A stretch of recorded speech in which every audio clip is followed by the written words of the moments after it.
जनाब उस्ताद-ए-किराम, मेरे हमसफर भाई और बहनों, सबसे पहले मेरी तरफ से आप सबको अस्सलाम वालेकुम व आदाब। मैं आज आपके सामने एक सॉन्ग पेश करना चाहता हूँ। मुझे उम्मीद है कि आप सब गौर से सुनेंगे।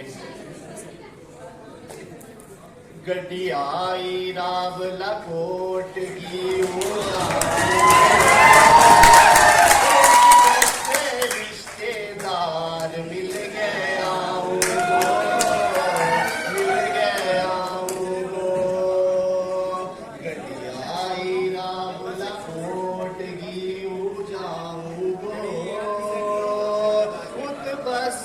रिश्तेदार मिल गया मिल गया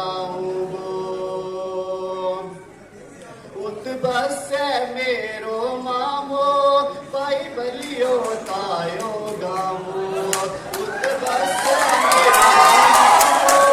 भाई बलियो तायो गामो नले उना गगेरा चार सीने लाऊंगो से रिश्तेदार मिल गया मिल गया गडियाई रावला कोट की जाऊंगो उत बस से रिश्तेदार मिल गया